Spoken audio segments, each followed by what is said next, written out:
condition. So we're usually not dealing with just one or two sets of problems, but more if a person ends up having a more severe situation. So it's just something for us to keep in mind. And when we think about prevention, and I'm talking to you now as an audience of, individuals who may or may not have any specific issue, but may have a loved one who you're worrying about at this time, who you feel may be overusing.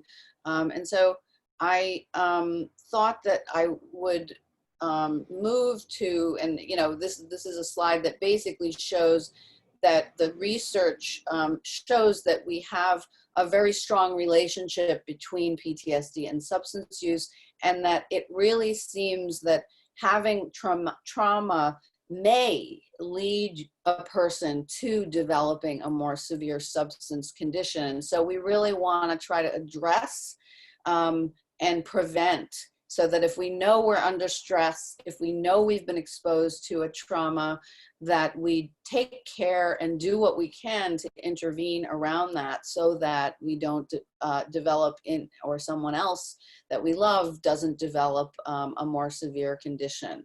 And so before I pass this along to Peggy to talk about our, what do we do and what do we think about as wellness,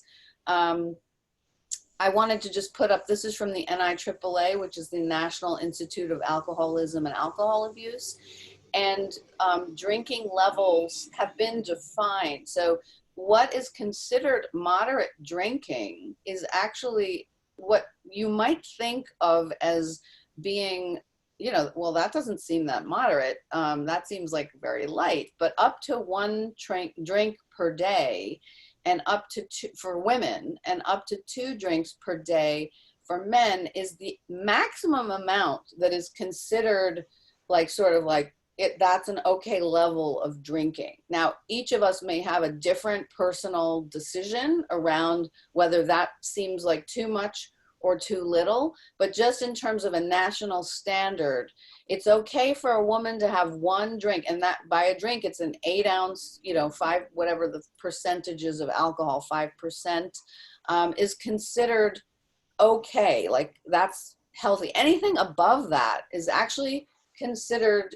and confers health risks over time. So that's something just to keep in mind. And then when we think about what is the definition of binge drinking, where your blood alcohol level would be over the legal limit, for a woman, it's 4 drinks in 2 hours, and for a man, 5 drinks in 2 hours. So again, that's something to think about. But when we think about what is binge drinking, that's what that's considered to be. And if you fall into the category of greater than 3 drinks on any day for a woman, or greater than 4 drinks on any day for a man, that is considered heavy drinking by the NIAAA standards. And again, there's all kinds you can go onto the NIAAA website and look at what are the health consequences over the long term, but increased heart disease, increased likelihood of cancers of various types, and other health conditions associated with that level of drinking. And that's, we're talking about 3 or more drinks on any given day is classified as heavy drinking. So if you're doing that more than once a week, that's also something to be, kind of thinking about. So I put these up for people to kind of consider, because we know, again, going back to COVID, that we're feeling frightened, we're feeling anxious, we're feeling depressed, we may have had losses, we may be essential workers and have been exposed to, very hard conditions in our workplaces, and changes in life, loss of economic circumstances, being involved in protests, police brutality, the violence, I don't have to keep going because everybody knows what I'm talking about. And then if we turn to something that's available to us to help us cope, which is natural, help us calm down maybe, and I'm just talking about drinking here, but there are other substances that, we may be involved with, or our loved ones may be involved with. We want to be thinking about, what are ways we can do to take care of ourselves without using substances. And so with that, I'm going to turn this over to Peggy, and you can introduce yourself, and look forward to having our conversation on the other side of this. Thank you, Denise, and welcome everyone. And I'm really glad to be here today to just kind of introduce this wellness model and talk to you a little bit about this model that I've been using many years for many different populations, people particularly with mental health and substance use comorbidities, but with mental health and with people from a prevention model. So I'm going to give a little bit about the model and just kind of highlight how this wellness frame can really match into self-care skills that, again, managing stress, a lot of the stress, as well as the substance use overuse, and just kind of walk us through this. So when we think about wellness and you look at the visual, this is what I want us to focus our attention, because what we focus in on expands. The wellness wheel, which I'm going to go in and give you a little snapshot into that, the physical, social, emotional, intellectual, occupational, environmental, financial, all these areas of who we are. This becomes really a big this has been a really interesting model that's been widely adopted for people in recovery to use to frame their recovery. So if we move to the next slide, we can see we've defined wellness as this conscious, deliberate process that we become aware of and make choices for our lifestyle. So it really gives us this lens to think about our life, think about who we are, think about what we can do, what's in our control to do. And for many people with mental health or substance use, lots of times we feel we don't have choices. Our lifestyles are often disrupted for many different reasons. And what the wellness frame helps us to go back to look at really who we are. And it really, what I've found in my work is the stigma. There's a lot of stigma of accessing service for mental health or substance use. And the wellness approach, when we can think of ourselves from a wellness lens, because we're not necessarily damaged human beings, which we might feel we're damaged, we're very self-deprecating, people are often stigmatizing, or we're thinking of ourselves. The wellness lens helps us to really focus on the things that are going well in our life and helps us to see that we are and we do have choices and we have habits we can create and recreate. We know that addiction has some strong biological and physiological influences that can affect our, changing our habits, but it is possible. And if we move to the next slide, we can see about the lifestyle, the self-defined health habits that we create, thinking about the different dimensions I'll go to, really help if you look at people in long-term recovery. And a lot of this experience with this model has, like I said, been many years using this model personally and professionally. It really works well to help look at our health habits that we do have that we can build, and particularly these ones here that we call the physical domains. These are ones that many people in early recovery particularly, and then for long-term recovery, the sleeping, the eating, the physical activity, participation, productive activity, and supportive relationship. These are things that really help people's recovery. It's, you can get treatment, you can get things, but these are the things that we can do. What I found in this model, it becomes empowering because people can do things, can make choices, can reassess their lifestyle and make these small changes. But when we think about the wellness and we think about how it's our health habits, it's also about our thinking. And when I was developing this model for the wellness 8 dimensions that can help be the lens, we have to think about 3 things, and I call it the ABCs of wellness. So the next slide highlights the 3 ABCs. There's this attitude of us waking up each day and framing our thinking or framing the way we look at things. And that's one thing that I found with people in recovery, long-term recovery, myself. I have to wake up each day and catch myself, check it, and kind of keep changing it over time. And it just looking at the way we frame our who we are, what's in the world, and what we're going to do, but focusing on the day-to-day activities, going back to those mundane things, but so important, the sleeping, the physical activity, the supportive relationship, very important. So looking at our attitude, the balance, I'm going to go through the dimensions. I'm going to one of the things you can do for yourself, because this is great for professionals too, if you're not in long-term recovery or in recovery, this also can help us with the stressors of life. The balance, what's the right balance? And the wellness wheel doesn't mean you're going to be perfect in each area. It's looking at the balance. And what I see in my own recovery, many people's recovery, the physical dimension domain really helps to counterbalance those other areas, as well as for myself, occupational intellectual became the strong dimensions that really helped me to counterbalance the other dimensions that sometimes were a little bit disrupted or not exactly meeting my expectations or society's expectations. So keeping in check with the balance. And then I really feel keeping the mantra for our ABCs of the control, that, you know, repeating to ourselves day after day, the serenity statement, to understand when we get into situations, what we can control, what we may not be able to potentially right now, and then having that good thinking about what is the difference. And this is a model that I think then we think about the wellness, the ABCs, attitude, balance, and control, really, really important. So going to the dimensions, which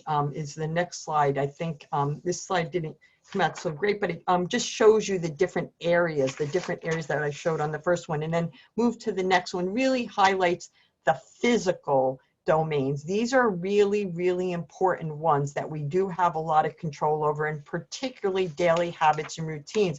I found in my work, in a lot of the works, is disruption in routines has been from March to, you know, now, you know, where probably people have re-established some new sense of routines, but it keeps changing. It has stress. So of course, people are going to go to coping, things that work for them. So it's helping people to keep in check with those daily habits and routines and reestablishing them for yourself. That's a very important piece for long-term recovery. And what we find, if you move to the next slide, it really helps with 3 areas in addictions of halt. They really goes back to these 3 areas. We do a lot of work with people in recovery to think about when I'm hungry. Okay, go back to the physical dimension, eating. What are we doing to regulate our eating over the day, or making sure, very important for people.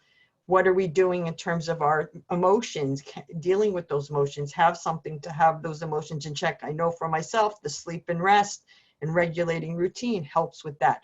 The loneliness, a big problem right now, I think for many, but understanding where to and how we can connect with social support networks, and then the sleep and rest. So the wellness dimension, particularly the physical domain, really addresses a lot, as well as the emotional dimension is addressed here when we think about this acronym that does help so many people in long-term recovery.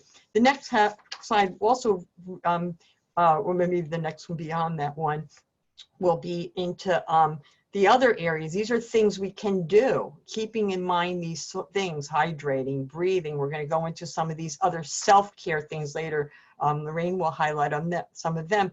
Very, very essential for many people's recovery, and myself, I know this from personal and professional experience. The next one shows just my own evolution of keeping my own dimensions in place. About 20 to, from about 4 to 20 years ago in my recovery, you would see swimming on this slide. The swimming is gone, and I'm glad I changed swimming now because I don't have swimming to do. Keeping in play yoga, bicycle. I just recently got this bike to kind of counteract this, what's going on here, to keep that physical activity, and walking. We all can develop this repertoire of things that are in our control that we can do. And I think what we do when I work with people is try to help them find those habits and routines within their control and be able to adjust and adapt. So finding it, and you may have the 3 or 4 or 5 things that work for you, remembering them and making that conscious effort to do them or build them into your routine. I'm just going to slow, just because of time, I could spend, you know, I've worked many, many years on this model, and I'm going to go over just a little bit just to highlight them. But the other dimensions really important, not go into too much detail, but highlight what they are. They're very much self-defined. We've given you some conceptual and operational definitions, and we have some tools that you can go to that are going to be available on inventories. But what I find is that you can take these tests, but then you have to find what works in your routine. So on the next slide, you'll see the intellectual dimension. You know, consider your personal strengths, or what you can talk to about the people you're working. What are you doing for your intellectual dimension? And it's not, you know, it can be learning. We're all here today learning, expanding our knowledge, sharing our knowledge. And it's also about creativity. I found my own intellectual dimension. I was very much interrupted at a very, very early age, and had school and academics very much interrupted at that time. But my pursuit of intellectual dimension by crafts and things that I could do creatively really helped become a way that it helped me move forward in my own, you know, exploration of becoming a going to school for many years, for the rest of my life, I think, that really helped long-term recovery. So intellectual dimension that people can think about and do, and we're probably all doing things that are really help. The next dimension is social, to think about the social dimension, very, very important for short and long-term recovery. I think that we can be important for people developing that sense of connection, belonging, developing those support networks. I've seen for so many people, the 12-step programs and other kind of social support systems have been lifesavers. I have this, my own personal experience, as well as a family experience that I'll share in a minute, that really was essential. And the next dimension we'll go to is the environmental dimension, where we live, we work, we learn. It's been impacted so much now, but do we create the environments that really support our well-being? And what do we pay attention to our living, our learning, our working environments? What do we do, and how can we have those influence those? Because we know they influence our day, they influence our mood. So thinking about what we do have in our control, and thinking about our personal strengths of what we're doing or what we can do. The next dimension on the next slide will be, we'll move into the emotional dimension. The emotional dimension, and that again, that angry, that emotions, people, you know, using ways to cope effectively, the stress, which we talk about, having stress management. Lorraine's going to talk a lot about those. There's a lot of self-care things that we can do in our emotional. And for you, or you're working with people, help people to explore what they're doing to cope effectively, having satisfying relationships. Very, very important for emotional wellness and the balance. But you can see, I look at this dimensional model, and I'm strong in some areas and I'm not so strong in others. So it doesn't really matter, because the areas that I'm strong can help counterbalance those other areas. In the next slide, we'll talk about the financial. Again, that's one that's really tricky. And when I developed this model over the years, initially I only had about 6 dimensions early, but later on added in the financial and the environmental, because so much of my work was working with people in the community that had such challenges in financial and environmental, the effects of poverty, living in situations. But financial dimension doesn't mean having money is going to solve your problems. It's the satisfaction, understanding what we have and being aware of that, again, the definition, and being able to have control over what we can. And I've done a lot of work on the financial dimension with many people who are quite poor, helping them to work their way out of poverty, and many that choose maybe not to work their way out of poverty because for whatever reason, but they're satisfied with their life, but they have control over their finances. We do a lot of work with people who are in pay ships. That causes lots of stress for them to regain their independence from not having a pay. You can't even believe the challenge, the change that happens for that person's world when they can have regained that control in their life. And I know people say, well, with people with addictions, it's a problem. But I have to tell you, over and over again, I've seen it transform people's lives when they can gain that control over that. And with that support, the coaching they can receive. The last 2 dimensions, we'll look at the spiritual. This was one, again, so important, sense of purpose and meaning in life, and connections with, some people find religious or organized things, but it's not necessarily that. When we think about spirituality, it's that sense of purpose and meaning, finding things that connect us to others, connect us to that greater meaning in life. And this is very important. When I know in my own recovery, this was very challenged, and over the years has been very challenged. But again, when you find things that you can do in your day-to-day routines, not something you do once a year or you do every once in a while, something you're doing in your day-to-day routine, really helps that dimension in a strong way. The last one, which is my personal favorite, is the occupational dimension. That idea of work, whether it's volunteer work, we categorize this as paid, pursuing it, school, and people who choose, because many people choose because they're caregivers or there's other kind of situations, but they have an occupational purpose in the work that they do. This gives people a sense of that meaning and purpose of doing something in their life, and really, really essential. We found in the mental health area, too often we're telling people stay on Social Security for the rest of your life, or putting people into that. But again, it's going to affect that financial dimension, and it creates a lot of loss of control for people. So the more we can think for ourselves, keeping ourselves occupational engaged, even beyond retirement, and things that give us purpose and meaning, has a very positive effect on their overall health. So I went over this quite quickly because we just wanted to give you a taste of it, but you can think about what you're doing in each dimension. If you really look closely, you are doing something, and there is a level of you doing something in each thing, and there's possibly an area you want to improve. But what we do find is that when people can really look at their doing things and see themselves from this holistic lens, it's very liberating. And I really think finding those things are very important. I'm going to move to the next slide of just a personal example of my own family member who, really struggled for years in life. I mean, I was having my own struggles, but he was having even far worse struggles. And finally, when he started to find activities or reactivated into activities that he could, especially pursuing his passion around music, taking care of animals, the 12-step program, very influential, really amazing story of resilience of this person, my brother, and really pursued many things in his life that unfortunately his life was taken short because of the long-term effects of things that happened early in his addiction. But he lived that life with vim and vigor and passion for I'd say about 14, 15 years, when he was moving into these activities that some of them right here,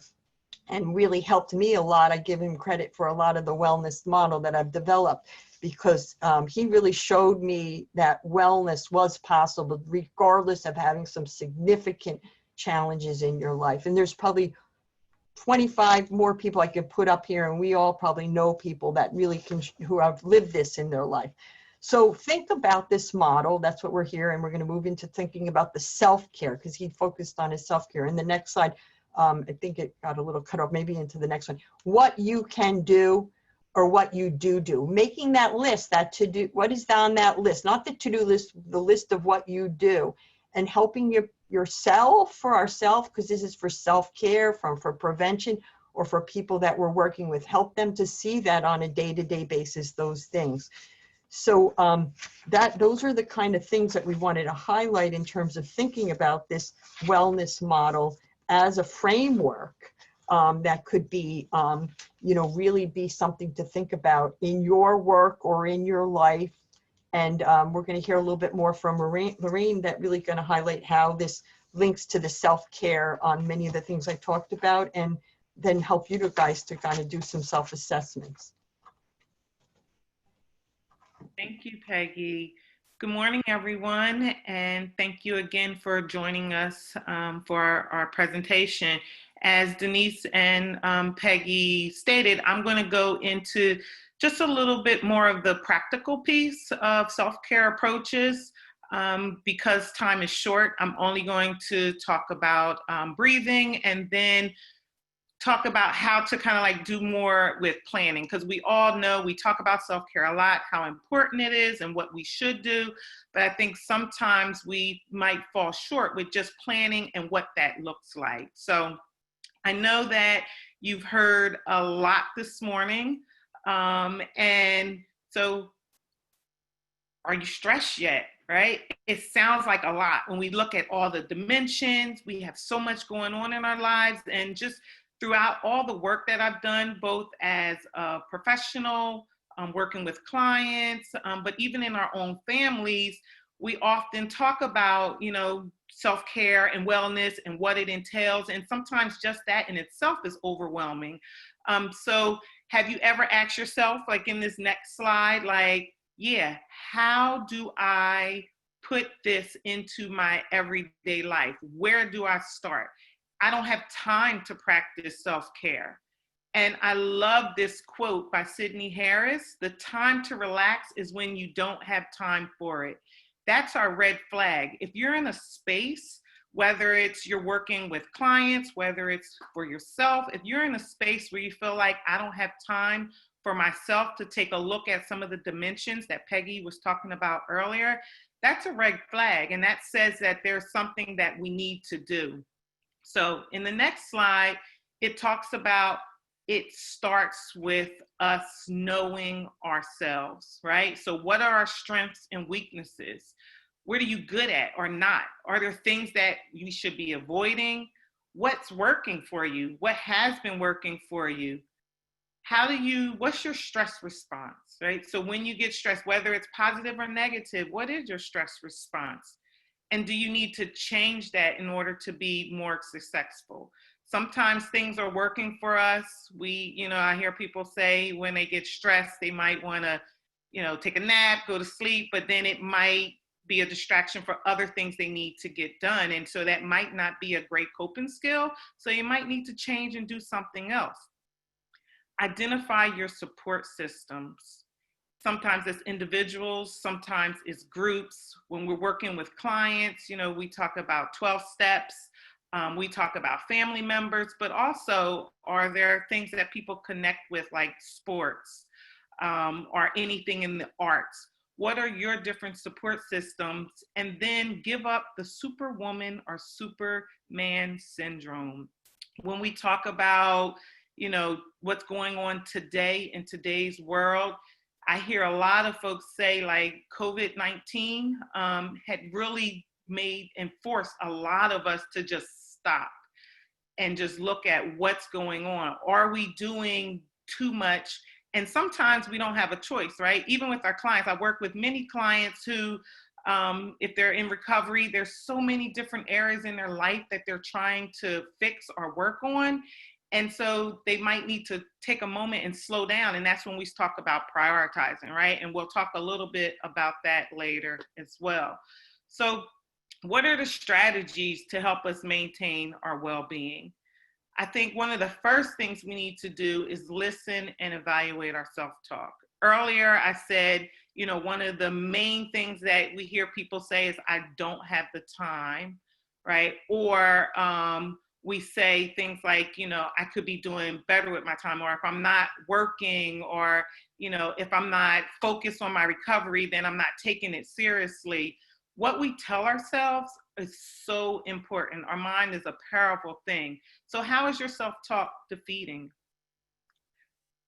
How is it preventing you from doing the things that you may need to do, right now to take care of yourself, especially when we have so many other responsibilities.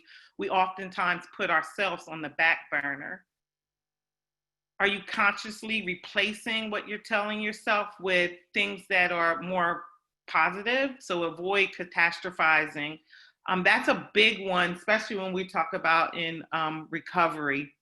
We have some things that are happening that are definitely could be distressing, but then we make them bigger than what they are, and it can prevent us from being able to move forward and to be successful. And then, like I said earlier, we need to learn how to prioritize. Unfortunately, in the time that we have today, we won't be able to talk about a lot of the different tools that we could actually rely on. But I want to speak to something that is very easy and simple. Does anyone know what that picture is? So actually, it's the Apple Watch. And on the Apple Watch, for anyone who has an Apple Watch, no disrespect to my Android users, this may be something on Android as well, but there's a little app in there that is a breathing app, and it kind of dings on your wrist, and it tells you to be still and bring attention to breath. It actually takes 1 minute.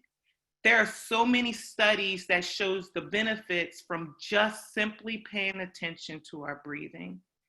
It helps us physically, psychologically, and emotionally. And so there are so many different types of breathing techniques, as you'll see on the next slide. And these things they're simple, effective, and free. You can practice them anywhere, anytime. It requires no equipment. You don't need a special place to be. And there's so many different types, from the basic, just focusing on your breathing, to some that are more involved that have very specific directions. And there are YouTube videos, apps, as we saw, like for the Apple Watch, and other resources that can help us. When I'm working with clients, and even for myself, but just to kind of give you an example with my clients, oftentimes they have a lot that's going on and they're really stressed and they're anxious and they're all over the place when they come into the office. And the first thing I do is like, let's just stop for a moment, and we do a breathing technique. And I tell them, this is something that you can do at any place. We often don't think about this, and it's one of the most effective and simple things that we could absolutely do. So what I want to do is just take a moment in this next slide and just practice one.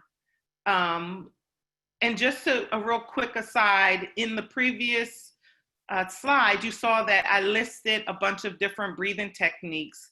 We did post some of our forms in the chat, where there's a link to how you can actually do any of those breathing techniques that was shown in the previous slide.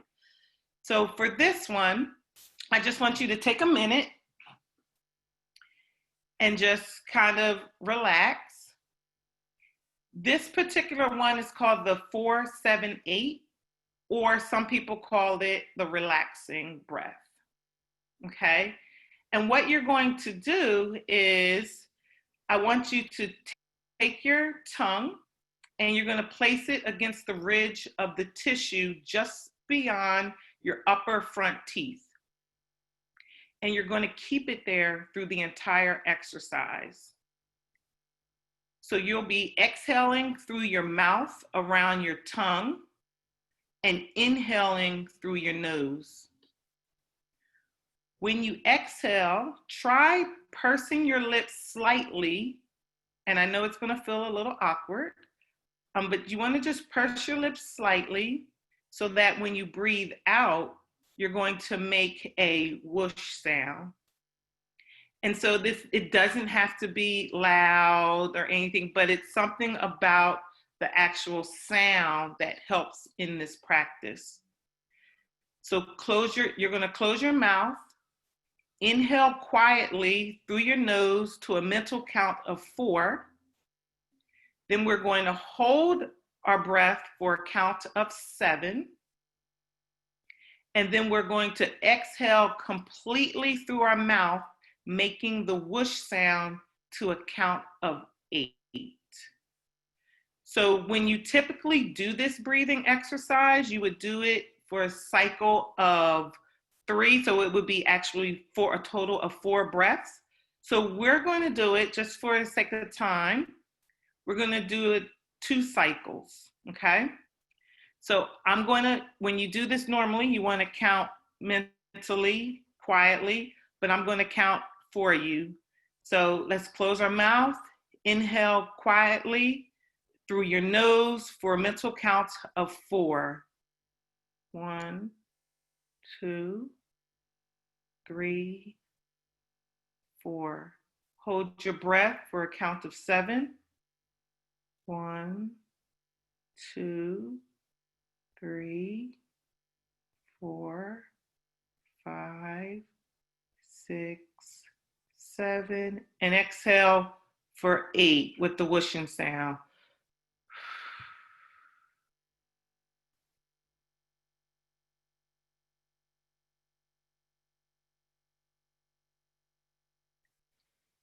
So it was hard for me to count the 8 for you, making my own whoosh sound.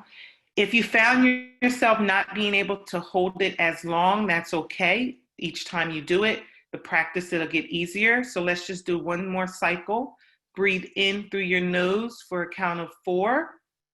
1, 2, 3, 4. Hold your breath for a count of 7, 2, 3, 4, 5, 6. And exhale through your mouth, making a whooshing sound, count of 8.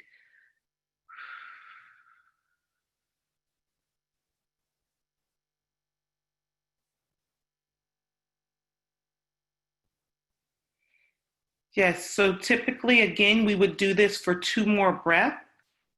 And as hopefully you would notice that you feel a little more relaxed. This is one of those breathing techniques that just helps to kind of bring focus to your breathing. The counting mentally helps to avoid distraction when we start to think about, I could be doing something else or whatever else might be happening around us. So it makes you be more intentional in focusing on your breathing and helps to relax you. When I do this with my clients, before we just jump into anything, it's been very beneficial. Again, when I found breathing, it's been very beneficial for myself as a professional, whether it's in between clients or before we get to another task. Just taking that moment to breathe has been very, very beneficial. So again, practicing good mental health, which is on our next slide, is very important. We have things like the breathing, you have yoga, biking, running, but there's things that you can do in the inside too, where you're not necessarily activity as far as grounding activities.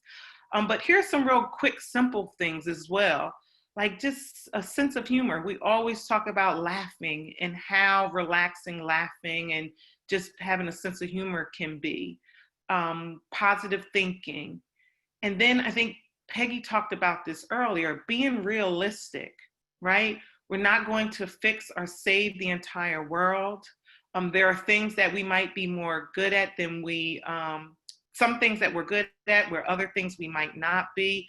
Some things might work for us and other things may not, and that's okay.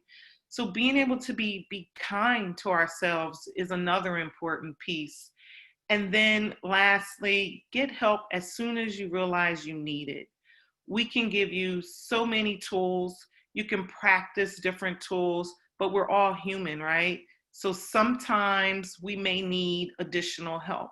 That could be in the form of reaching out to your therapist. It can be in the form of support groups.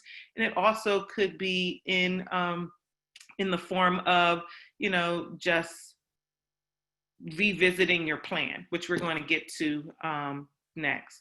So just remember that your car doesn't run on an empty tank, and neither does you. An empty tank will take you exactly nowhere. We have to take time to refuel, right? It goes back to the airplane example. They tell you all the time to put the oxygen mask on your children first before you do yourself. That's the same thing with self-care. You need to put the oxygen mask on yourself, give your chance to refuel before you can move on to helping someone else. So next, we need to develop a plan in order to do that, right? So we talked about all these different things that you can do. Peggy went over the different dimensions that we want to pay attention to.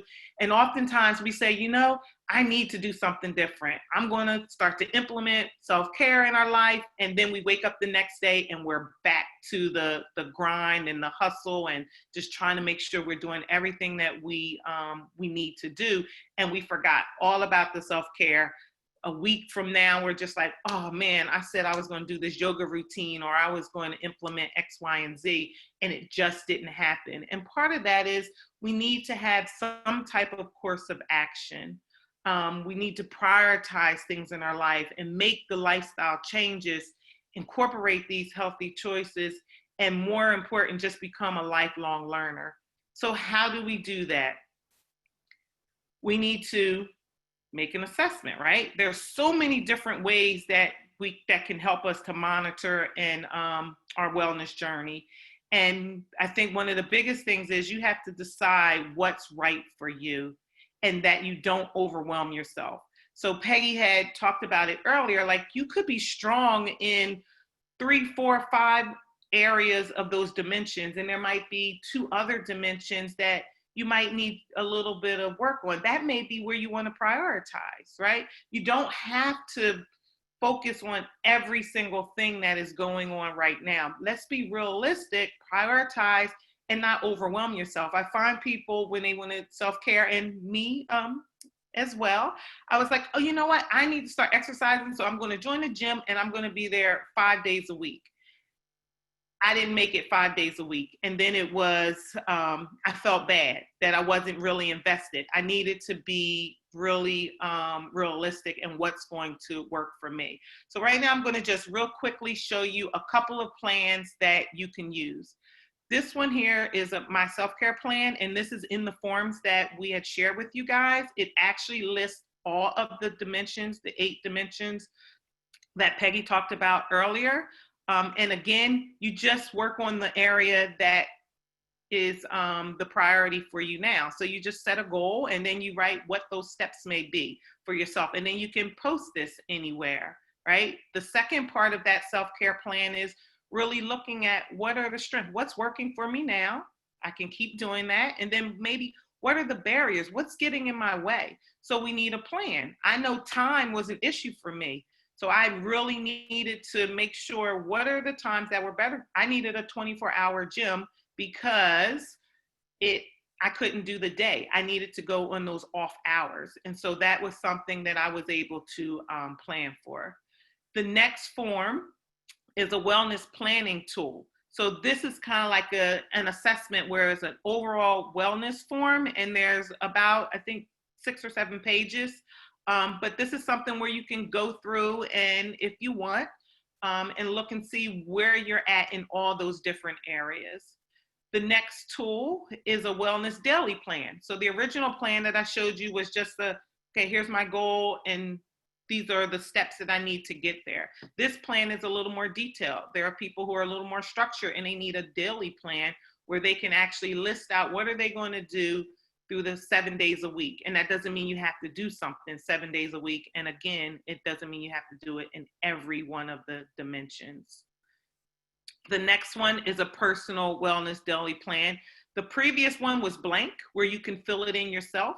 For some of us, we're so overwhelmed, we don't even know where to start. So we just need something to kind of give us that little boost. This one kind of highlights some things that might work for you, but it's just a different type of daily plan. So those are some resources. I saw in the chat, someone asked where those forms are. It was earlier in the chat. I'll put the link in there again. I just want to real quickly highlight, because we want to get to questions. Once you have the plan, you know what it is that you need to do. You kind of put certain steps in place for yourself. It's important for you to evaluate the effectiveness. Is this working for you? For some of us, it's journaling. For some of us, I love my phone. I would used to not be a phone person. I don't know if this is a good thing or a bad thing. I've learned to monitor my phone use though, for part of my self-care. They have a checklist thing in there. For some, it could be a support group. If you do use the documents, being able to go back and review those things to just see, is this working for you? Especially if you're still feeling overwhelmed and stressed, then maybe there's some things that you need to do and you want to adjust your behaviors like it said in the next slide. So something's not working, it's okay. Look at the plan and just adjust. Maybe it's these different areas here. And you can start here or just go back to your plan and see, what it is there. What I want to leave you with is one of the most important things that I think that you can get from this presentation, amongst others, is understanding that the road to wellness is a process. It's a journey. So you want to focus on small steps. What can I do now in the moment? My favorite quote is, "A journey of 1,000 miles begins with a single step." So when you feel like you're overwhelmed, I can't practice self-care, where do I find the time? Just prioritize what's the one thing that you can do in the moment for yourself. And if I can just do a quick plug, again, breathing is one of those tools that works well. So thank you again. I hope that you found some of this useful. As soon as I complete this part, I'm going to repost the link. It's a Google link, and there's just the forms that are in there that you can access if you like. Thank you. Thank you so much, Lorraine and Peggy. That was wonderful information. We do have time for some discussion, and I want to introduce Janaba Figueroa, who's our producer. She's been in the, monitoring the chat and is going to help facilitate any questions that people have for us or comments. But I also saw in the chat that people were asking about the materials, and Lorraine is posting in the chat. We also are happy to share all of our slides. And so I put in the chat that you can send an email to our center assistant, Dina, but we will also include them on the Google link that Lorraine is going to be posting so that people can have access to the materials. And I just want to mention that we have a center event. It's going to be during National Recovery Month, which is the month of September. And on September 19th, it will be a virtual event for individuals in recovery and family supporters. And we are going to have a lot of individuals in recovery, a keynote speaker and panels. It's 10:30 to 1:30, and would welcome any of you to join us for this event. And then in the slides there, we also have I'm just going to put this information that you could reach out to us or to me. But so Janaba, I'm going to ask you to see if there's, you want to facilitate, or if people have questions, they can, put themselves on video or ask audio, ask a question. Hi, everybody. I'm not going to show you my face because I was up really late, but this is Janaba Figueroa. I am the Director of Marketing and Communications for GAZAP. We have an excellent faculty at GAZAP, and so if you're interested in any of our academic programs, please do visit gazap.rutgers.edu. We also have some fantastic centers, the Center for Alcohol and Substance Use Studies, also the Rutgers Center for Adult Autism Services, and the Douglas Developmental Disability Center. So you can find all that information on the website. The Psychological Services Clinic is also available for client and client families. If you get a chance, please put something in the chat here. I see you guys are talking a lot about the workshop. I know in the beginning of the workshop there was some questions about resilience, and I had to log out because I had to set somebody else up with the Zoom, so I apologize for that. But if you could re-ask your question, that would be fantastic, and then I can put it to the ladies here. I do apologize. If anyone else can scroll to see that question, because everything, let me see, I think something popped up here. I see one from Patricia Richards. Okay. Can you address how substance, alcohol abuse interferes with the ability to make choices on good self-care? Addiction can circumvent the ability or desire to take care of oneself. In fact, it's often deliberately self-destructive. What a great point. Lorraine or Peggy, do you want to?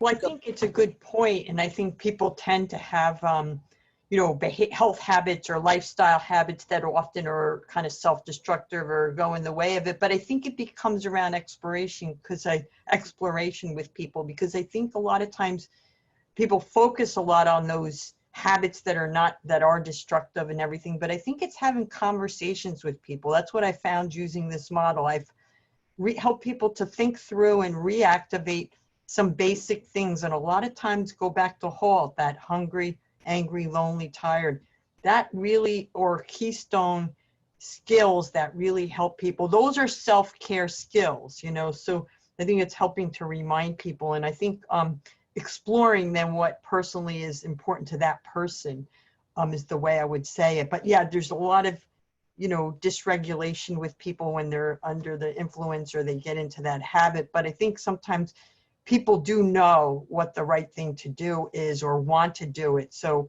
it's helping them to reinforce. And I think Lorraine pointed out small steps, really small steps.